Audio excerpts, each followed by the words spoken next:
નમસ્કાર વિદ્યાર્થી મિત્રો, ચેપ્ટર નંબર 9 કિરણ પ્રકાશશાસ્ત્ર અને પ્રકાશીય ઉપકરણોમાં ફરીથી હું તમારું હાર્દિક સ્વાગત કરી રહ્યો છું। આજે આપણે કન્ટેન્ટ નંબર 9.2.3 કે જે અરીસાનું સૂત્ર નો કન્ટેન્ટ પર આવી ચૂકેલા છે। તો વિદ્યાર્થી મિત્રો, અરીસાનું સૂત્ર સાબિત કરતા પહેલા આપણે બેઝિકલી પ્રતિબિંબ એટલે શું એની વ્યાખ્યા પહેલા સુસ્પષ્ટ કરી લઈએ।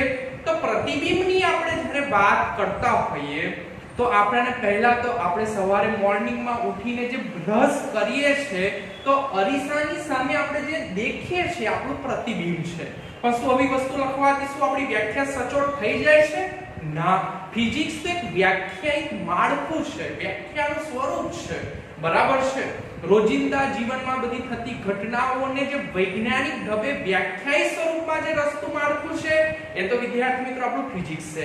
તો પ્રતિબિંબની જો વ્યાખ્યા બોલતા હોય તો ધારો કે કિરણો કોઈ એક બિંદુ ધારો કે આ બિંદુ A લઈ લો, તો આ બિંદુમાંથી કિરણો ઉત્સર્જિત થાય અને ઉત્સર્જિત થઈને કોઈ અરીસાની સાથે અથડાય અને પરાવર્તન પામે અને પરાવર્તન પામીને કોઈ બિંદુ પર કેન્દ્રિત થતા હોય તો એ બિંદુ આગળ જે આપણું રચાતી વસ્તુ એટલે કે જે મુખ્ય બિંદુનું જે કેન્દ્રિત થાય પરાવર્તન પામીને કિરણો પરાવર્તન પામીને જે બિંદુ આગળ કેન્દ્રિત થતા હોય તે મુખ્ય બિંદુનું ત્યાં આપણાને જે પ્રતિબિંબ રચાતું હોય છે, શું રચાતું છે? પ્રતિબિંબ, બરાબર છે।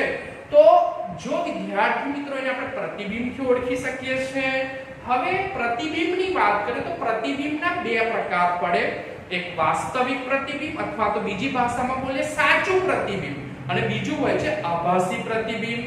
તો બેઝિકલી એવું કહી શકાય કે પ્રતિબિંબ કોઈ બિંદુ આગળ જે કેન્દ્ર આગળ જો ખરેખર કેન્દ્રિત થતું હોય એટલે જે કેન્દ્ર આગળ ખરેખર પ્રતિબિંબ રચાતું હોય એને આપણે વાસ્તવિક પ્રતિબિંબ બોલતા હોય અને એ કેન્દ્ર આગળ રચાતું ન હોય પરંતુ આપણને આભાસ થતો હોય, કેન્દ્ર આગળ અકેન્દ્રિત થતું હોય તો એવા પ્રતિબિંબને આપણે કે જે બહિર્ગોળ અરીસાની અંદર જોવા મળતું હોય છે તો એવા પ્રતિબિંબને આપણે બોલી શકીએ છીએ આભાસી પ્રતિબિંબ। શું બોલી શકીએ છીએ? આભાસી પ્રતિબિંબ। તો વિદ્યાર્થી મિત્રો, પ્રતિબિંબની આ વાત થઈ। હવે આપણે જે આગળ વધી રહ્યા છે જે ક્વેશ્ચનનું નામ છે અંતર્ગોળ અરીસા વડે મળતા સાચા પ્રતિબિંબ માટે। કયા પ્રતિબિંબ માટે? સાચા પ્રતિબિંબ માટે અરીસાનું સૂત્ર મેળવવાનું છે। તો વિદ્યાર્થી મિત્રો, ખૂબ જ મજાનો પ્રશ્ન છે, ઇન્ટરેસ્ટિંગ ટોપિક છે અને જે સૂત્ર સાબિત કરીશું એના પરથી આપણે પાછળ દેખીશું કે ઉદાહરણ અને સ્વાધ્યાયના દાખલા આ સૂત્રની મદદથી સોલ્વ થશે। તો ખૂબ જ અગત્યતાના ટોપિક પર આપણે ડિસ્કસ સ્ટાર્ટ કરી રહ્યા છે। તો સર્વપ્રથમ આકૃતિને ખૂબ જ ધ્યાનથી સમજી લો તમે। તો આકૃતિની અંદર તમે દેખો છો કે અત્યારે એક અંતર્ગોળ અરીસો અહીંયા દર્શાવવામાં આવેલો છે। આ અંતર્ગોળ અરીસાની અંદર આ ધ્રુવ કે જેને આપણે કેપિટલ P થી ઓળખતા હોય છે અને વક્રતા કેન્દ્ર C તમને દેખાય છે, એમાંથી જે કાલ્પનિક રેખા કે જે અહીંયા મેં ડોટેલ લીટીથી બતાવેલી છે કે જેને આપણે ઓળખતા છે મુખ્ય અક્ષ, બરાબર છે। તો મુખ્ય અક્ષ પર વક્રતા કેન્દ્ર C થી થોડા પાછળ એટલે કે દૂર અંતરે મેં એક વસ્તુ મૂકેલી છે કે જે વસ્તુ અહીંયા તમને AB મૂકવામાં આવેલી છે કે તમે અહીંયા જે ભૂરા રંગની લીટીથી દેખી શકો છો। તો એક વસ્તુ શું મૂકેલી છે અહીંયા? વસ્તુ આ જે AB મૂકેલી છે, બરાબર છે। અહીંયા વસ્તુ તરીકે આપણે અત્યારે એક એરો પાડેલો છે, અત્યારે ધારો કે વસ્તુ તરીકે હું પેન પણ મૂકી શકું છું, બરાબર છે। આપણે જ્યારે પ્રયોગશાળામાં આપણે અરીસાના જ્યારે પ્રેક્ટિકલ કરીશું તો આપણે એક વસ્તુ તરીકે પિન મૂકતા હોય છે, બરાબર છે। તો અત્યારે AB આપણી વસ્તુ થઈ ગઈ। આ વસ્તુમાંથી તમે ખૂબ જ ધ્યાનથી દેખો કે અત્યારે અહીંયા બે આપાત કિરણો અહીંયાથી વસ્તુમાંથી નીકળી રહ્યા છે। તો એક આપાત કિરણ જે છે મુખ્ય અક્ષને સમાંતર તમને દેખાય છે, આ મુખ્ય અક્ષને સમાંતર મારો હાથ દેખાય છે, આ સમાંતર કિરણ નીકળે છે। M બિંદુ સાથે આપાત થઈને આ કિરણ ત્યાંથી અથડાઈને પરાવર્તન પામે છે। તો પરાવર્તન પામી મુખ્ય કેન્દ્ર F માંથી નીકળી રહ્યું છે, તમે દેખી રહ્યા છો આપાત કિરણ A અને પરાવર્તન થઈને અહીંયા તમે દેખી રહ્યા છો કે M માંથી પરાવર્તન થઈ મુખ્ય કેન્દ્ર F માંથી નીકળી રહ્યું છે। અને બીજું વાસ્તવમાં તો કે બે આપાત કિરણ દેખાડ્યા છે, તો વાસ્તવમાં ઘણા બધા કિરણો આપાત થતા હોય, તો અહીંયા મુખ્યત્વે રીતે આપણે બે કિરણો બતાવ્યા છે। તો અહીંયાથી આપાત કિરણ એક બીજું બતાવ્યું કે જે ધ્રુવ P સાથે અથડાઈને ત્યારથી પરાવર્તન પામી રહ્યું છે કે જેને મેં PA' થી બતાવી રહ્યા છે। તો બધા પરાવર્તિત કિરણો જે બિંદુ આગળ કેન્દ્રિત થાય, તમે દેખી રહ્યા છો કે અત્યારે A' બિંદુ આગળ શું થઈ રહ્યા છે, જો અત્યારે આનું પરાવર્તિત કિરણ અને આ P બિંદુનું પરાવર્તિત કિરણ સમજ પડે છે, એટલે આપાત કિરણ અહીંયાથી અથડાઈને આમાં આવ્યું અને બીજું આપાત કિરણ છે P બિંદુ અથડાઈને આમાં આવ્યું, તો જે A' બિંદુ આગળ કેન્દ્રિત થાય છે, શું થાય છે, કેન્દ્રિત થાય છે। તો જે બિંદુ આગળ કેન્દ્રિત થાય વિદ્યાર્થી મિત્રો ત્યાં આપણાને પ્રતિબિંબ રચાતું હોય છે। તો આ પ્રતિબિંબ અહીંયા તમે દેખી શકો છો કે અહીંયા A', B' રચાય છે। તમે ખૂબ જ ધ્યાનથી દેખો તો આ જે પ્રતિબિંબ છે વાસ્તવિક છે, કારણ કે જે કેન્દ્રિત થાય છે વાસ્તવિક છે, ખરેખર કેન્દ્રિત થાય છે, બરાબર। પણ એને હજુ વધારે બારીકાઈથી તમે દેખો તો આ પ્રતિબિંબ ઉલટું છે। પ્રતિબિંબ ઉલટું છે નો મતલબ કે જો તમે વસ્તુ અહીંયા અત્યારે મારા હાથમાં પેન દેખી લો, ત્યાં ખોરું ઉપર દેખાય છે ભૂરા રંગનું, પણ જો તમે અરીસાની સામે મૂકી દેશો તો આ પેનનું પ્રતિબિંબ તમને જે જોવા મળશે એ ઉલટું જોવા મળશે। આ ખોરું કેવું તમને દેખાશે, નીચું દેખાશે, અને જે મુખ્ય પ્રતિબિંબની જે હાઈટ છે, ઊંચાઈ છે, એના કરતા પ્રતિબિંબની ઊંચાઈ તમને થોડી કેવી જોવા મળશે, નીચી જોવા મળશે, બરાબર છે। તો આ બેઝિકલી આપણે આકૃતિની વાત કરી, વર્ણન કર્યું। હવે અહીંયા આપણે થોડી મુખ્યત્વે રીતે વાત કરીએ તો ધ્રુવ અને મુખ્ય કેન્દ્ર વચ્ચેના અંતરને કેન્દ્ર લંબાઈ કહેવાય। તમને અહીંયા માઈનસ નિશાની શા માટે મૂકી એ તો ખબર પડી, સંજ્ઞા પ્રણાલીનું એપ્લાય કર્યું, એટલે આપણું આપાત કિરણની વિરુદ્ધ દિશામાં મપાયેલા માપો યાદ આવે છે। આપાત કિરણની દિશા આ છે, પણ આપણે હંમેશા બધું અંતર ક્યાંથી માપવાનું, ધ્રુવથી માપવાનું। તો ધ્રુવથી આપણે જ્યારે મુખ્ય કેન્દ્ર વચ્ચેનું અંતર છે કેન્દ્ર લંબાઈ બોલતા હોય છે, તો ધ્રુવથી માપીએ તો વિરુદ્ધ આપાત કિરણ કરતા કઈ દિશામાં માપીએ છે, વિરુદ્ધ દિશામાં, એટલે કેન્દ્ર લંબાઈ -1 થશે। આપણે જ્યારે વાત કરી રહ્યા છે અહીંયા પહેલા વક્રતા ત્રિજ્યાની વાત કરી લઈએ તો ધ્રુવથી C સુધી કે વક્રતા કેન્દ્ર સુધીના અંતરને વક્રતા ત્રિજ્યા બોલતા હોઈએ છે। એ પણ જ્યારે આપણે માપી રહ્યા છે તો એ ધ્રુવથી માપી રહ્યા છે કે જે આપાત કિરણ આ દિશામાં જાય છે એની વિરુદ્ધ દિશામાં છે, એટલે નિશાની માઈનસ લખેલી છે। હવે આપણે વસ્તુની વાત કરીએ તો વિદ્યાર્થી મિત્રો વસ્તુ અંતરને આજથી યાદ રાખી લેજો, આપણે u થી ઓળખવાના છે। શેનાથી ઓળખવાના છે, u થી, બરાબર છે। તો આપણે ધ્રુવથી વસ્તુનું અંતર માપીશું, હંમેશા ફૂલપટ્ટી ધ્રુવ પર, ફૂલપટ્ટીનો શૂન્ય ધ્રુવ પર મૂકવાનો અને ત્યાંથી આપણે વસ્તુ માપીશું। તો એ અંતર માપીએ છે જે આપાત કિરણ આ દિશામાં જાય છે એની વિરુદ્ધ દિશામાં માપીએ છે, એટલા માટે -u લખ્યું છે। અને જે પ્રતિબિંબ પણ રચાય છે એ અંતર્ગોળ અરીસાની બેઝિકલી આ બાજુ તમે દેખી શકો છો રચાય છે કે જે વાસ્તવિક સાચું પ્રતિબિંબ છે એ પણ ધ્રુવથી આપણે આ દિશામાં માપી રહ્યા છે કે જે દિશા છે એ આપાત કિરણની કઈ દિશા છે, વિરુદ્ધ દિશા છે, એટલા માટે કઈ નિશાની મૂકી રહ્યા છે, -v મૂકી રહ્યા છે। શું મૂકી રહ્યા છે, -v। તો આ અત્યારે મેં તમને સમજાવી આકૃતિની માહિતી। વિદ્યાર્થી મિત્રો જે આકૃતિ દોરી એનું વર્ણન કરવાનું હોય છે, વર્ણન રોકવાનું હોતું નથી। તો ચાલો વિદ્યાર્થી મિત્રો આકૃતિ કમ્પ્લીટ ક્લિયર કટ તમે જોઈ, એમાં તમને આ વસ્તુ અને તમને આ દેખાયું પ્રતિબિંબ। ચાલો હવે વર્ણન કરી લઈએ। તો વર્ણનમાં જે મેં તમને સમજાવ્યું એ રીતે જ લખીશું કે ભાઈ અત્યારે એક નાનું દર્પણ, અરીસાને આપણે દર્પણ પણ ગુજરાતીમાં બોલતા હોય છે, તો દર્પણના મુખ વાળા અત્યારે અંતર્ગોળ આપણે અરીસો લીધો છે, તો એની સામે વક્રતા કેન્દ્ર C દેખાય છે, તો એનાથી થોડા દૂર, તો થોડે દૂર મુખ્ય અક્ષ પર એક વસ્તુ આપણે શું મૂકેલી છે, એક વસ્તુ AB મૂકવામાં આવેલી છે। પહેલો પોઈન્ટ થઈ ગયો। હવે એ બિંદુમાંથી નીકળતું એક કિરણ, એટલે આપણે એક કિરણની વાત કરીએ છે AM, AM કિરણ M બિંદુ પર તમે દેખશો કે મુખ્ય અક્ષને સમાંતર રહીને, કારણ કે જે AM કિરણની લીટી જે મુખ્ય અક્ષને એક્ઝેક્ટલી કેવી છે, સમાંતર છે, ઇંગ્લિશમાં બોલે તો પેરેલલ છે. તો સમાંતર રહીને અરીસાના M બિંદુએ અથડાય, પરાવર્તન પામીને તમે દેખી શકો છો કે મુખ્ય કેન્દ્ર F, આ કિરણ અહીંયાથી આવી, તમે આકૃતિમાં સુસ્પષ્ટ દેખી શકતા હશો કે આ કિરણ અહીંયાથી આવ્યું, પછી અહીંયાથી અથડાઈને મુખ્ય કેન્દ્ર F માંથી પસાર થઈ રહ્યું છે. તો પસાર થઈ રહ્યું છે અને સાથે સાથે એ બિંદુમાંથી બીજું આપાત કિરણ દેખાઈ રહ્યું છે, એ P બિંદુ પર અથડાઈને ત્યાંથી પરાવર્તિત થઈ રહ્યું છે કે જેને આપણે PA' થી ઓળખી રહ્યા છે. તો PA' માર્ગે પાછું ફરી રહ્યું છે. તો એ વર્ણન લખ્યું.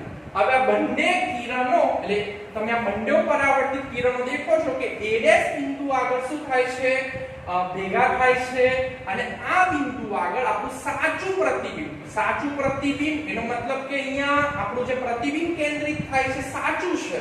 તો સાચું પ્રતિબિંબ પણ સાથે સાથે મેં તમને કીધું કે આ પ્રતિબિંબ અહીંયા જે રચાય છે એ ઉલટું રચાય છે. કેવું રચાય છે? ઉલટું રચાય છે. તો પ્રતિબિંબ ઉલટું રચાય છે. આ વસ્તુ AB છે, એમાંથી નીકળતા આપાત કિરણો અહીંયાથી પરાવર્તન પામી તમને A' B' સ્વરૂપે પ્રતિબિંબ રચાય છે. બરાબર છે. હવે અહીંયા આપણે સાથે સાથે વર્ણન કરી દઈએ કે ભાઈ કેપિટલ F અને P વચ્ચેના અંતરને કેન્દ્ર લંબાઈ સ્મોલ f થી ઓળખીએ. સંજ્ઞા પ્રણાલી મુજબ આપણે શું લખી શકીએ છીએ? -f. એ કેવી રીતે લખાય એ મેં તમને સમજાવ્યું. આ C થી આ C અને P વચ્ચેના અંતરને વક્રતા ત્રિજ્યા, આકૃતિ પણ ખૂબ જ પરીક્ષામાં સુસ્પષ્ટ અને વ્યવસ્થિત દોરવી એ પણ ઇમ્પોર્ટન્સ છે. તો C થી P વચ્ચેના અંતરની વાત કરીએ તો વક્રતા ત્રિજ્યા કેપિટલ R, માઈનસ નિશાની છે. અહીંયા વાત કરીએ B થી P કે જે આપણું પ્રતિબિંબ અંતર છે એ V V, અને સાથે સાથે બચ્ચા પાર્ટી અહીંયા આપણે દેખીએ છીએ કે આપણું અહીંયા વસ્તુ અંતર કે જે U છે કે જે B થી P સુધીનું છે એને પણ -u થી મૂકી રહ્યા છે. તો વિદ્યાર્થી મિત્રો આ વાત થઈ આકૃતિના વર્ણનની વાત થઈ. ખૂબ જ ધ્યાનથી સમજી લો, વાંચી લો, પછી આપણે આગળ વધીએ એનું સૂત્ર સાબિત કરવા માટે. ચાલો વિદ્યાર્થી મિત્રો કમ્પ્લીટ જોઈ લો. તો ચલો હવે આપણે વિદ્યાર્થી મિત્રો સૂત્ર સાબિત કરીશું. ખૂબ જ ધ્યાનથી દેખજો એક એક વસ્તુ. હવે અહીંયા આકૃતિને ધ્યાનથી દેખીએ આપણે. તો આકૃતિને ધ્યાનથી તમને દેખતા ખબર પડે કે અહીંયા આકૃતિમાં બે કાટકોણ ત્રિકોણ આપણને જે દેખાય છે એમાં આપણો એક કાટકોણ ત્રિકોણ M, P અને F. હવે તમે સર કહેશો કે સર આ કાટકોણ ત્રિકોણ કેવી રીતે થયો? અહીંયા તો આ ચાપ છે અને અહીંયાથી હું તમે બતાવી રહ્યા છો કે ભાઈ આ એક M, P અને એક આ F એ કાટકોણ ત્રિકોણ. તો સર ત્રિકોણમાં તો હંમેશા સ્ટ્રેટ લીટી ના આવે. બરાબર છે વિદ્યાર્થી મિત્રો, તમારી વાત તદ્દન સાચી છે. પણ આ ચાપ ખૂબ જ અત્યંત, હું એવું કહી શકું કે અત્યંત ખૂબ જ એનો જે ઢોળ હોય છે, આકારમાં જેનો કર્વેચર હોય છે એ ખૂબ જ અત્યંત ન બરાબર હોય છે.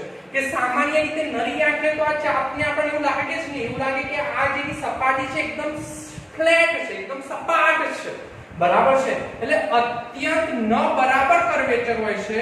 એટલે કે આપણે આ જે કર્વેચરમાં P બિંદુને અહીંયા પણ સ્ટ્રેટ લીટી તરીકે ધારી લઈએ, આ જે ઢોળને આપણે સ્ટ્રેટ લીટી તરીકે કર્વેચરને ધારી લઈએ તો કોઈ મુખ્ય પ્રશ્ન આવતો નથી. એટલે આપણે આ કર્વેચરને આપણે અત્યારે એવું ધારી લઈશું કે ભાઈ આ કર્વેચર એકદમ ફ્લેટ છે, કારણ કે એ કર્વેચર તો નરી આંખે આપણને ખબર પણ નથી પડતી કે ભાઈ ખરેખર કર્વેચર થોડો ઢોળ છે કે નહીં. બરાબર છે, એકદમ ફ્લેટ જેવો જ લાગતો હોય છે એટલા માટે.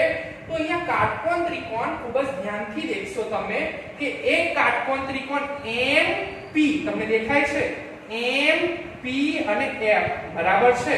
અને જે બીજું કાટકોણ ત્રિકોણ અહીંયા હું તમારા માટે ઘૂંટી પણ દઉં છું. એક કાટકોણ ત્રિકોણ એક અત્યારે આ રચાઈ રહ્યું છે અને એના જેવું જ એક કાટકોણ ત્રિકોણ કે જે સમરૂપ ત્રિકોણથી પણ રચાય છે A' B' F. તો બીજું કાટકોણ ત્રિકોણ અહીંયા તમને દેખાશે. તો ત્રિકોણ A' b' અને f અને ત્રિકોણ MP અને F તમે દેખી રહ્યા છો MP અને F સમરૂપ ત્રિકોણો છે તો સમરૂપ ત્રિકોણ કોને કહેવાય તો વિદ્યાર્થી મિત્રો સમરૂપ રૂપનો મતલબ કે સમાન રૂપ હોય તો અત્યારે બંને ત્રિકોણ કાટકોણ છે અને સાથે સાથે એની બીજી સમરૂપ ત્રિકોણની કન્ડિશન એવી છે કે એના બાજુના જે ગુણોત્તર હોય બાજુના ગુણોત્તરનું મૂલ્ય સમાન મળે તો સમરૂપ ત્રિકોણ એટલે કે જે ત્રિકોણનો આકાર સમાન હોય અને બાજુઓનો ગુણોત્તર સમાન હોય તેને સમરૂપ ત્રિકોણ કહે છે તો વિદ્યાર્થી મિત્રો અત્યારે તમે આ જે બે ત્રિકોણો લીધા a', b', f અને MP F એ સમરૂપ ત્રિકોણના નિયમનું પાલન કરી રહ્યા છે તો એનો મતલબ અહીંયા એવી રીતે લીધું આપણે કે અહીંયા કીધું કે બાજુઓનો ગુણોત્તર સમાન હોય તો બાજુઓનો ગુણોત્તર એટલે અહીંયા તમે અહીંયા આકૃતિ જરા અહીંયાથી આ સેક્શનને કટ કરીને અહીંયા મૂકી દીધો છે તો અહીંયાથી તમે દેખશો કે જે a' અને f દેખાય છે તમને આ a' અને f દેખાય છે કર્ણ છે એવી રીતે અહીંયા f થી m છે બરાબર છે તો આ ત્રિકોણ માટે શેના તરીકે વર્ક કરશે કર્ણ તરીકે કામ કરશે તો બાજુઓનો ગુણોત્તર એટલે ત્રિકોણની બાજુ બે હોય સામેની બાજુ અને પાસેની બાજુ તેનો ગુણોત્તર સમાન હોય તો તમે અહીંયા દેખી કે બંનેની સામેની બાજુ લખીએ બંનેના ત્રિકોણની તો a' b' દેખાય છે a' b' તો a' b' અને એના જેવી બીજા ત્રિકોણની બાજુ કઈ છે સામેની બાજુ તો એ ત્રિકોણ માટે બીજા ત્રિકોણ માટે સામેની બાજુ થઈ રહી છે m અને p તો આનો ગુણોત્તર અહીંયા લખીએ તો b' a' તમે દેખી શકો છો b' a' અને આવી જ બીજા ત્રિકોણની સામેની બાજુ કઈ થઈ આપણી તો કે ભાઈ p થી m તો એના છેદમાં p થી m બરાબર છે એવી રીતે પાસેની બાજુ લખીએ તો b' f બરાબર છે b' f અહીંયાથી આ પોર્શનને કટ કરો છો b' f અને એના જેવી જ બીજા ત્રિકોણની બાજુની પાસેની બાજુની વાત કરીએ તો f થી p તો એનો ગુણોત્તર એટલે આ સામેની બાજુનો ગુણોત્તર અને પાસેની બાજુનો ગુણોત્તર સમાન મૂલ્યનો થતો હોય છે એટલા માટે આ ત્રિકોણને આપણે સમરૂપ ત્રિકોણ કહેતા હોય છે તો અહીંયા સમરૂપ ત્રિકોણની કન્ડિશન પ્રમાણે લખ્યું ફરી એકવાર સમજાવું છું કે બંને ત્રિકોણની સામેની બાજુનો ગુણોત્તર એટલે કે a' b' લખ્યું એવી રીતે બીજા ત્રિકોણની બાજુ તો કઈ થઈ આપણી m થી p અથવા તો pm લખો તો છેદમાં pm લખ્યું એવી રીતે પાસેની બાજુની વાત કરીએ તો b' f અને એના છેદમાં આપણે લખી રહ્યા છે બીજી બાજુ પાસેની બાજુ f થી p ઓકે તો આ વસ્તુ તમને ખબર પડી ચાલો આગળ વધીએ હવે વિદ્યાર્થી મિત્રો હું તમને એવું કહું કે મારી પાસે એક લીટી આવી છે હવે એ સપાટ પેજ ઉપર જ એના જેવી એક બીજી એટલા જ માપની એક લીટી હોય એક્ઝામ્પલ તરીકે આ લીટીનું નામ હું m થી p લખી રહ્યો છું અને એટલા જ માપની બીજી લીટીનું નામ અહીંયા b થી a છે બરાબર છે હું શું કહેવા માંગુ છું કે આટલા લીટીની વેલ્યુ ધારો કે 2 સેન્ટીમીટર થતી હોય તો પછી હું તમને પૂછું કે આ લીટીનું અંતર મેં તમને એવું કીધું કે બંને લીટીઓ સમાન છે બંને લીટી કેવી છે સમાન છે તો પછી આ લીટીનું માપ કેટલું થાય તો તમે કહેશો સર 2 સેન્ટીમીટર જ થાય ને બરાબર છે તો એવી રીતે ધારો કે હું હવે અહીંયા m થી p લખેલું હોય હવે એના જગ્યાએ હું એવી ઈચ્છા કરું કે મારે અહીંયા a થી b લખવું છે તો તમને કોઈ પ્રશ્ન થાય કે ના થાય ન થાય એટલે કહેવાનું તાત્પર્ય અત્યારે હું એવું કહી રહ્યો છું કે આ m થી p નું જે માપ છે એ a થી b ના માપ જેટલું જ થતું હોય છે એટલા માટે હું અહીંયા p થી m ની જગ્યાએ હું અહીંયા બતાવ્યું p થી m ની જગ્યાએ હું a થી b લખી દઉં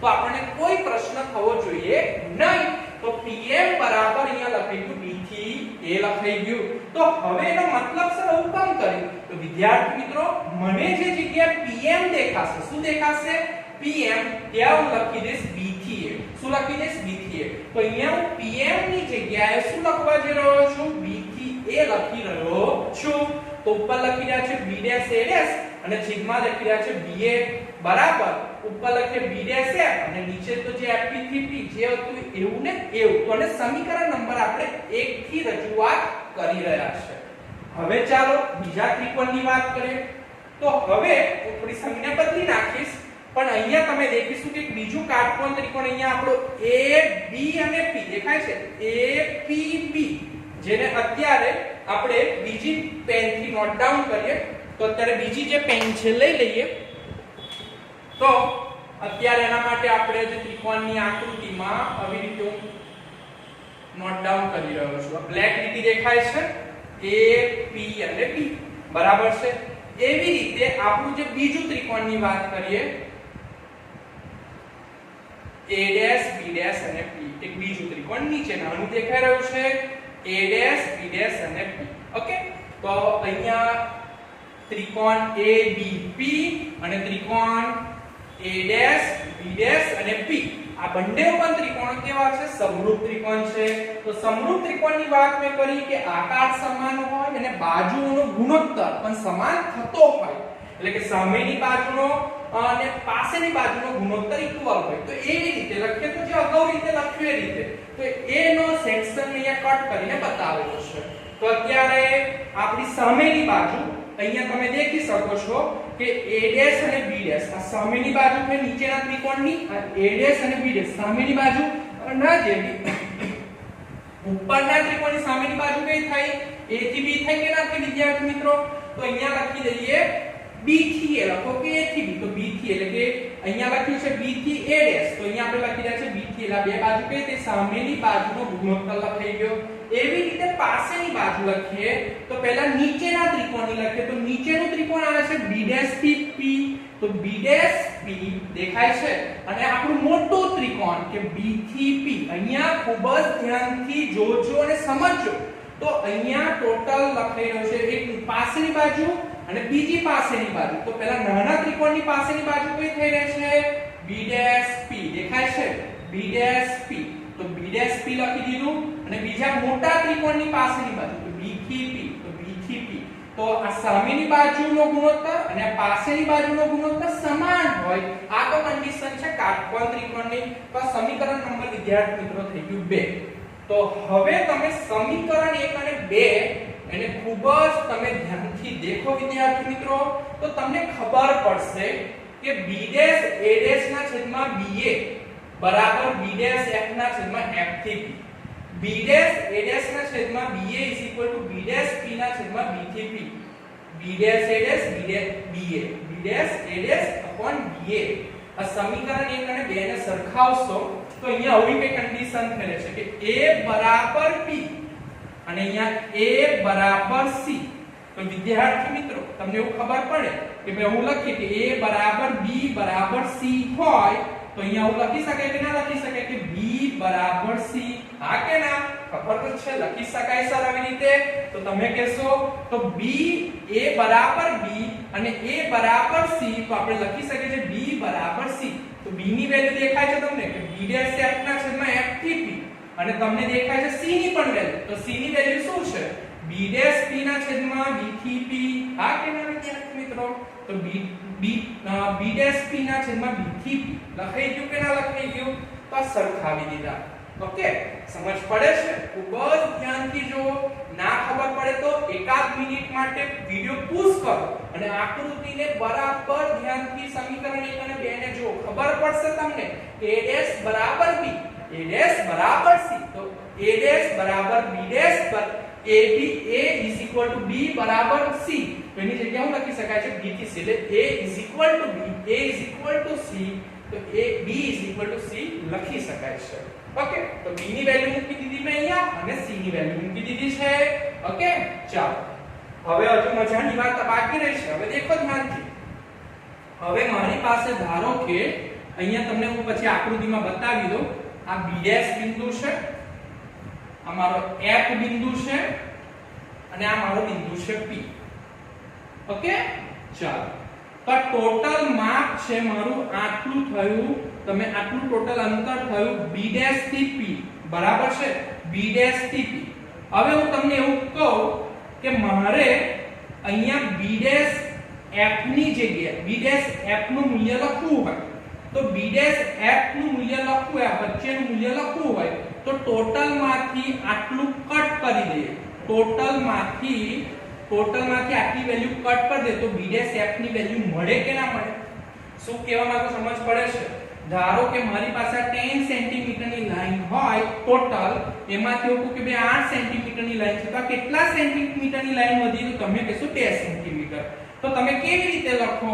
તો તો કે ભાઈ 2 સેન્ટીમીટર આન્સર કેતે મળ્યો તો કે ભાઈ 10 - 8 કરવાથી મળ્યો 10 - 8 એટલે કે આ 2 સેન્ટીમીટર આન્સર તમને કેવી રીતે મળ્યો તો 2 સેન્ટીમીટર તો b' is equal to total માં 10 સેન્ટીમીટર એ કયું છે b' તો b' minus 8 સેન્ટીમીટર કે 8 સેન્ટીમીટર નું નામ છે f થી p તો f થી p લખી શકાય છે મતલબ કે b' ની જગ્યાએ તમે 2 ની જગ્યાએ 10 - 8 લખો તો કે મૂલ્ય બદલાઈ જવાનું નથી 2 ની જગ્યાએ 10 - 8 લખશો તો કોઈ મૂલ્ય નહીં બદલાય એટલે કે b' ની જગ્યાએ તમે એવું લખી દો કે ભાઈ b' minus f થી p મૂલ્ય બદલાતું નથી એટલે કહેવાનો મતલબ કે આકૃતિમાં આ b' f અને p તમને અહીંયા દેખાય છે એમાંથી b' f ની જગ્યાએ હું એવું લખી દઉં કે b' ટોટલ માંથી fp જેટલું વચ્ચેનું મૂલ્ય બાદ કરી દઈએ તો કોઈ વાંધો નથી તો શા માટે કર્યો આપણે તો વિદ્યાર્થી મિત્રો જે ઉપરનું તમને સૂત્ર દેખાય છે અત્યારે હું અહીંયા બતાવી રહ્યો છું કે જે b' એની જગ્યાએ હવે હું શું લખીશ તો જે જગ્યાએ મને b' f દેખાશે એની જગ્યાએ હું લખીશ b' minus fp એટલે b' f ની જગ્યાએ લખી દઉં છું b' minus fp બાકીનું બધું તો જેવું છે એવું મૂકી રાખવાનું છે એટલે fp છેદમાં છે એવા ને એવા બરાબર એવા ને એવા b' પણ એવા ને એવા અને b થી p પણ એવા ને એવા તો આને આપણે સમીકરણ નંબર આપી રહ્યા છે 3 શું નંબર આપી રહ્યા છે સમીકરણ નંબર 3 તો વિદ્યાર્થી મિત્રો હવે આપણે એક ફોર્મ્યુલા પર આવી ગયા છે હવે તમે ધ્યાનથી દેખશો તો સંજ્ઞા પ્રણાલી મુજબ અંતરો ફરીથી દેખી લો કે આપણે અહીંયા આ b' થી p આ લીટીને અહીંયા હું નીચે ઉતારું છું b' થી p તો એમાંનું જે પ્રતિબિંબ છે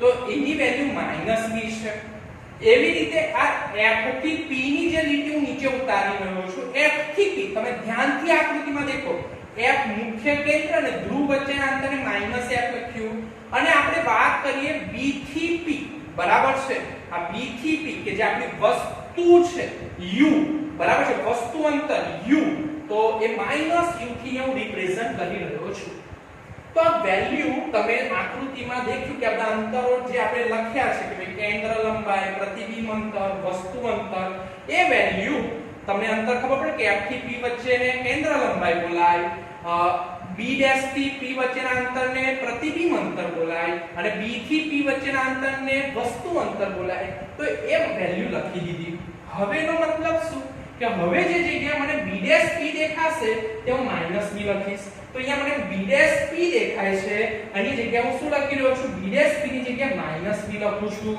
અહીંયા fp દેખાય છે તો fp ની જગ્યાએ -f લખીશ એટલે અહીંયા fp ની જગ્યાએ -f અને અહીંયા આગળ ઓલરેડી માઈનસ નિશાની છે તો વિદ્યાર્થી મિત્રો અહીંયા ડાયરેક્ટ લખી દીધું છે ઓછા ઓછા વત્તા ધ્યાનથી દેખજો અહીંયા ભૂલ ન પડે વાસ્તવમાં અહીંયા માઈનસ નિશાની છે મુખ્ય અને fp નું મૂલ્ય જે છે એટલે અહીંયા દેખો કે આ માઈનસ અને fp નું મૂલ્ય -f છે એટલે ઓછા ઓછા અહીંયા શું થઈ ગયા વત્તા થઈ ગયા અને તમે હવે નીચે વાત કરીએ તો f થી p તો f થી p નું મૂલ્ય કેટલું છે -f તો આ fp ની જગ્યાએ આપણે -f લખ્યા અહીંયા b' દેખાય છે તો b' ની જગ્યાએ -b અને b થી p કે તમને દેખાય છે b થી p એની વેલ્યુ -u ઓકે ચાલો હવે વિદ્યાર્થી મિત્રો અંશ અને છેદમાંથી માઈનસ નિશાનીને બહાર કાઢી લઈએ તો અંશમાંથી માઈનસ નિશાની તમે બહાર કાઢો તો તમને અહીંયા ઓલરેડી માઈનસ તમને બતાવો કે -f તો છે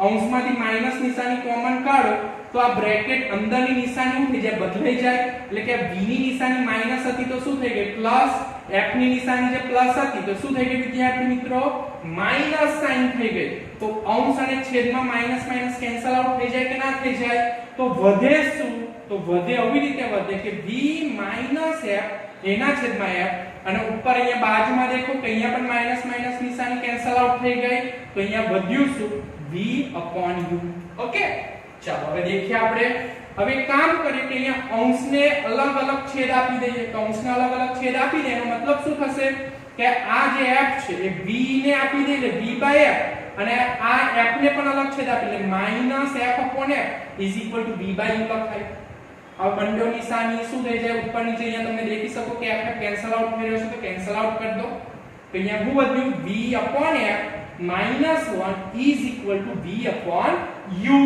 બરાબર છે આ -1 બરાબરની પેલી સાઈડ છે તો શું થઈ જાય +1 થશે હવે આપણે કામ કરીએ કે આ સમીકરણ દેખાય છે તમને એને v વડે ભાગી નાખીએ કોના વડે ભાગીએ v વડે ભાગીએ તો જો અહીંયા v વડે ભાગું છું અહીંયા v મુકાશે અહીંયા v મુકાશે અને અહીંયા પણ v મુકાશે તો અહીંયા v કેન્સલ આઉટ થઈ જાય અહીંયા પણ v કેન્સલ આઉટ થઈ જાય અહીંયા કશું નથી ઉડતું તો અહીંયા વધ્યું શું 1/f is equal to 1/u plus 1/u તો વિદ્યાર્થી મિત્રો ફરી એકવાર 1/f is equal to 1/u plus 1/v આ આપણા અંતર્ગોળ અરીસાનું સૂત્ર સાબિત થઈ ગયું તો આ આપણું અરીસાનું સૂત્ર આ અંતર્ગોળ અરીસાનું સૂત્ર ગાઉસ નામના વૈજ્ઞાનિકે સાબિત કર્યું હતું વિદ્યાર્થી મિત્રો એટલા માટે આ સૂત્રને આપણે ગાઉસિયન સૂત્રથી પણ ઓળખતા હોય છે કયા સૂત્રથી ઓળખતા હોય છે ગાઉસિયન સૂત્રથી તો ખૂબ જ ધ્યાનથી અહીંયા સમજો અને સૂત્ર સાબિત કરો આ સૂત્ર પણ ખૂબ જ અગત્યતાનું છે આપણે ભવિષ્યમાં આ સૂત્રના આધારે MCQ અને એક્ઝામ્પલ ગણવા જઈ રહ્યા છે ચાલો વિદ્યાર્થી મિત્રો નોટ ડાઉન કરી લો હવે આપણે વાત કરીશું મોટાઉની એટલે શું તો વિદ્યાર્થી મિત્રો અગાઉ આપણે અરીસાનું સૂત્ર સાબિત કર્યું 1/f is equal to 1/u plus 1/v એ સૂત્રની શોધ ગાઉસ નામના વૈજ્ઞાનિકે કરી તેથી આપણે ગાઉસિયન સૂત્ર પણ કહી શકીએ છીએ હવે વિદ્યાર્થી મિત્રો ખાસ એક નોંધ યાદ રાખો કે એ સૂત્ર આપણે અંતર્ગોળ અરીસાની મદદથી સાબિત કર્યું જો તમે આ સૂત્રને બહિર્ગોળ અરીસા માટે પણ સાબિત કરો તો તમને જવાબ અવશ્ય મળે મતલબ કે અંતર્ગોળ અરીસાનું સૂત્ર અને બહિર્ગોળ અરીસાનું સૂત્ર સમાન જ છે સૂત્ર અલગ અલગ નથી મતલબ કે અરીસાનું સૂત્ર અંતર્ગોળ અરીસો અને બહિર્ગોળ અરીસા માટે સૂત્ર સમાન રહેશે આ પણ વસ્તુની ખાસ નોંધ લેવી હવે વિદ્યાર્થી મિત્રો આપણે મોટાઉની નું સૂત્ર સાબિત કરવા જઈ રહ્યા છે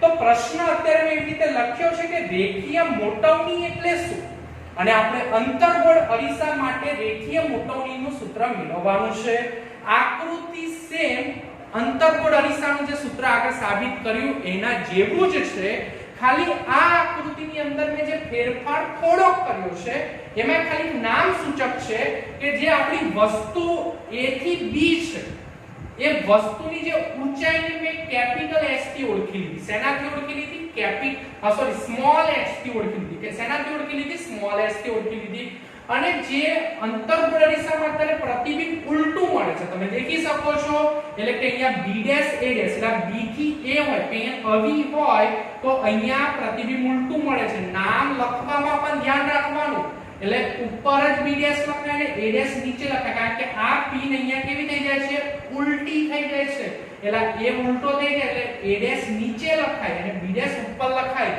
આ વસ્તુનું પણ તમારે ધ્યાન રાખવાનું રહેશે તો અહીંયા આપણું પ્રતિબિંબની જે ઊંચાઈ છે બચ્ચા પાર્ટી અને હું ઓળખી રહ્યો છું h' થી ઓળખી રહ્યો છું શેનાથી ઓળખી રહ્યો છું h' તો મારે આકૃતિમાં મેં ખાલી બસ આટલી જ વસ્તુનો ફેરફાર કર્યો એક નામ દર્શાવ્યું હવે શું કરું છું વ્યાખ્યા આપી રહ્યો છું તો વિદ્યાર્થી મિત્રો મોટાઉનીની વ્યાખ્યા ખૂબ જ ઈઝી છે કે પ્રતિબિંબની ઊંચાઈ અને વસ્તુની ઊંચાઈના ગુણોત્તરને રેખીય મોટાઉની કહેવાય છે કઈ મોટાઉની કહેવાય છે રેખીય મોટાઉની તો પ્રતિબિંબની ઊંચાઈ h' અને વસ્તુની ઊંચાઈ h બરાબર છે આનો ગુણોત્તર એટલે કે બેઝિકલી ભાગાકાર તો ગુણોત્તરને રેખીય મોટાઉની સ્મોલ m મતલબ કે રેખીય મોટાઉનીને આપણે સ્મોલ m થી ઓળખી રહ્યા છે તો સ્મોલ m કહે છે અને આ જે સૂત્ર બોલ્યા જે વ્યાખ્યા લખી એને લખીએ કે ભાઈ પ્રતિબિંબની ઊંચાઈ અને વસ્તુની ઊંચાઈનો ગુણોત્તર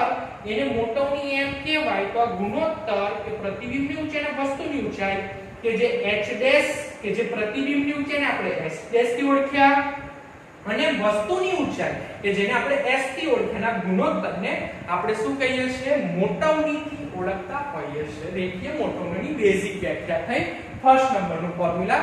હવે ચાલો આપણે રેખીય મોટવણીનું બીજું પણ સૂત્ર સાબિત કરી લઈએ. તો ખૂબ જ ધ્યાનથી દેખો, કઈ નવું નથી કર્યું. અહીંયા પણ બે ત્રિકોણો મેં ધારી લીધા એટલે કે કાટકોણ ત્રિકોણ છે, સમરૂપ ત્રિકોણ છે. એટલે આકૃતિમાં એક કાટકોણ ત્રિકોણ તમે અહીંયા દેખી શકો છો ABP અને બીજો ત્રિકોણ A' B' અને P. એટલે A' B' અને P કે આનો જે કટિંગ સેક્શન એ એકવાર ફરી બતાવી દો. અત્યારે હું આ બે ત્રિકોણ લઈ રહ્યો છું, એક આ ઉપરનું ત્રિકોણ અને એક આ બીજું નીચેનું ત્રિકોણ, બરાબર છે. તો આ બે ત્રિકોણનો સેક્શન મેં અહીંયા બતાવી દીધો. ABP અને A'B' P આ ત્રિકોણ સમરૂપ ત્રિકોણ છે. તો હમણાં જ આપણે અરીસાના સૂત્રમાં કીધું કે સમરૂપ ત્રિકોણની બાજુનો ગુણોત્તર સમાન હોય, એટલે કે સામેની બાજુનો ગુણોત્તર પાસેની બાજુનું મૂલ્ય થાય. તો અહીંયા દેખીએ કે ભાઈ સામેની બાજુ તો આપણે લખીએ કે B' A' નીચેનું ત્રિકોણ એ સામેની બાજુ. એવી રીતે ઉપરના ત્રિકોણની સામેની બાજુ કઈ થાય તો કે ભાઈ B થી A. તો બેનો ગુણોત્તર પાસેની બાજુના ગુણોત્તર જેટલો થાય. તો પાસેની બાજુ નીચેના ત્રિકોણની કેટલી થાય? આટલી થાય. B' P. તો B' P લખી દીધું. અને ઉપરના મોટા ત્રિકોણની વાત કરીએ તો પાસેની બાજુ થાય છે B થી P. તો B થી P જેટલું લખી રહ્યા છે. આ લખાઈ ગયું. હવે સંજ્ઞા પ્રણાલીમાં દેખીએ તો તમે ધ્યાનથી દેખો કે અહીંયા B' A' કે જે પ્રતિબિંબની ઊંચાઈ છે એને H' કહેવાશે. તો H'. પણ અહીંયા મેં નિશાની માઈનસ લખી. જરા યાદ કરો, આપણે સંજ્ઞા પ્રણાલીમાં મેં કીધેલું કે મુખ્ય અક્ષની ઉપરની બાજુ કોઈ વસ્તુ હોય તો એની નિશાની ધન મૂકવી, અને મુખ્ય અક્ષથી કોઈ નીચેની બાજુ કશી વસ્તુ પ્રતિબિંબ રચાતું હોય કે તમે વસ્તુને પણ જો નીચેની બાજુ મૂકો તો એની નિશાની માઈનસ લખાય છે. એટલે આ પ્રતિબિંબ આપણને નીચેની બાજુ, મુખ્ય અક્ષ, આ જે આપણી મુખ્ય અક્ષ છે, મુખ્ય અક્ષની કઈ બાજુ રચાય છે? નીચેની બાજુ. એટલા માટે આપણે આ H' જે છે એની નિશાની કઈ થઈ ગઈ? માઈનસ થઈ ગઈ. જ્યારે આપણી વસ્તુની ઊંચાઈ મુખ્ય અક્ષથી ઉપરની બાજુ છે એટલા માટે કઈ નિશાની લખીશું? અહીંયા B થી A આ નિશાની લખાશે પ્લસ. બરાબર છે. એટલે આપણે H ની આગળ પ્લસ નિશાની પાડવી હોય તો કોઈ વાંધો નથી. ચાલો, એવી રીતે અહીંયા આ B' થી P વચ્ચેનું જે અંતર છે એ પ્રતિબિંબ અંતર છે અને એને V થી ઓળખીએ છીએ. ફરીવાર બોલું છું કે આપાત કિરણની વિરુદ્ધ દિશામાં આપણે માપણી કરતા હોય કે ધ્રુવથી આપણે B' માપીએ તો એ આપાત કિરણની વિરુદ્ધ દિશામાં છે એટલે નિશાની પે લખાઈ ગઈ માઈનસ. હવે સંજ્ઞા પ્રણાલીમાં કોઈને ડાઉટ રહેવો જોઈએ નહીં. અને સાથે સાથે આથી આપણે P થી P કે જે અંતર આપણું વસ્તુ અંતર છે એને પણ માઈનસ લખીએ છીએ, કારણ કે આપણે P થી B માપીશું કે આપાત કિરણ આમ જાય છે પણ માપની એની વિરુદ્ધ દિશામાં થાય છે એટલે અહીંયા માઈનસ U લખાઈ રહ્યું છે. તો વિદ્યાર્થી મિત્રો, બસ હવે જે ઉપર તમને દેખાય છે ત્યાં વેલ્યુ મૂકી દઈએ. તો B થી A' ની જગ્યાએ આપણે શું મૂકી દઈએ? -H. આ B થી A ની જગ્યાએ આપણે શું મૂકી દઈએ? તો B થી A ની જગ્યાએ મૂકી દેયા છે +H. B' P ની જગ્યાએ -V મૂકી રહ્યા છે અને B થી P નું મૂલ્ય મૂકી રહ્યા છે -U. તો અહીંયા ધ્યાનથી દેખો તમે કે અહીંયા પહેલા તો માઈનસ નિશાની કેન્સલ આઉટ થઈ જશે એટલે અહીંયા V/U પ્લસ થઈ ગયો. પણ આ નિશાની માઈનસ ને બરાબરની P ની બાજુ લઈ જાઓ. બરાબર છે. તો આ માઈનસ નિશાની બરાબરની પેલી સાઈડ તો અહીંયા V - U પાછો કેવો થઈ ગયો? માઈનસ થઈ ગયો. ફરી એકવાર તમારા માટે બોલું છું, સર્વપ્રથમ તો બંને માઈનસ નિશાની કેન્સલ આઉટ થાય એટલે V અને U પહેલા તો પ્લસ થઈ ગયો અને અહીંયા -H' અને S છે. પણ આ માઈનસ નિશાની બરાબરની પેલી બાજુ લઈ જાઉં છું તો આ V અને U કેવો થઈ જાય છે? માઈનસ. અને આ માઈનસ નિશાની બરાબરની પેલી સાઈડ ગયો તો H' હવે આ કેવો થઈ ગયો? પ્લસ થઈ ગયો. તો વિદ્યાર્થી મિત્રો, કરવાનું રીઝન શું છે? તો H' કે જેને આપણે મોટવણીથી ઓળખ્યું આગળ, તો આની જગ્યાએ હું શું લખી શકું છું? મોટવણીનો m લખી શકું છું. તો મોટવણી m બરાબર આની જગ્યાએ m લખી દે તો બીજું સૂત્ર સાબિત થયું છે -V/U. તો મોટવણીના આપણાને બે સૂત્ર મળ્યા આ દિશા માટે. આ બધી વસ્તુ સૂત્રાવલીમાં નોટ કરી લેજો. તો પહેલું સૂત્ર મળ્યું m H'/H -V/U. ભવિષ્યમાં 100% તમે દેખશો કે આ સૂત્ર કેટલા કામના છે.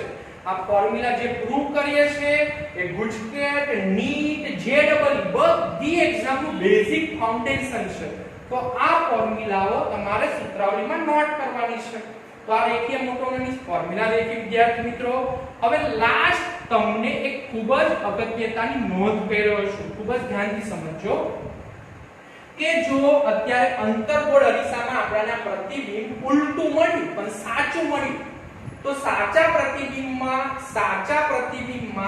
આ પ્રતિબિંબનું પ્રકાર તમને અહીંયા કેવું મળ્યું ઉલટું મળ્યું પણ તમે એનું જે મોટવણીનું જે સૂત્ર સાબિત કર્યું એમાં તમને નિશાની કઈ મળી ઋણ મતલબ કે મોટવણીનો જે જવાબ મળે એ ઋણ મળે કયો મળે મોટવણીનો જવાબ ઋણ મળશે પણ બહિર્ગોળ અરીસાની અંદર પ્રતિબિંબ જે મળતું હોય એ આભાસી રચાતું હોય કયું રચાતું આભાસી તો આભાસી પ્રતિબિંબ રચાતું એટલે એક્ઝામ્પલ તરીકે બહિર્ગોળ અરીસાની વાત કરીએ તો અહીંયાથી તમે આ વસ્તુ મૂકેલી હોય તો અહીંયાથી કિરણો પરાવર્તન તો પામે પણ એને પાછળની બાજુ ખેંચીએ તો અહીંયા પ્રતિબિંબ આપણું જે રચાશે જે કહેવા માંગુ છું એ પ્રતિબિંબ જે પણ રચાશે એ આપણું ચત્તુ હશે અને આની જે મોટવણી પણ મળશે એ ધન મળશે કઈ મળશે મોટવણી ધન મળશે તો આભાસી પ્રતિબિંબમાં પ્રતિબિંબ ચત્તુ હોય અને મોટવણી ધન લેવામાં આવે છે તો આ વસ્તુને ખૂબ જ અગત્યતાથી દેખજો તો વિદ્યાર્થી મિત્રો આજનો લેક્ચર ખૂબ જ લાંબો હતો પરંતુ ખૂબ જ અગત્યતાનો હતો તો આ વસ્તુને આજના લેક્ચરને ખૂબ જ ગંભીરતાથી સમજો તો આજે આપણે અરીસાનું સૂત્ર દેખ્યું અને રેખીય મોટવણી કોને કહેવાય એ સમજ્યા તો વિદ્યાર્થી મિત્રો આ સાથે આજનો મારો લેક્ચર પૂરો થાય છે જય હિન્દ જય ભારત કા નમસ્કાર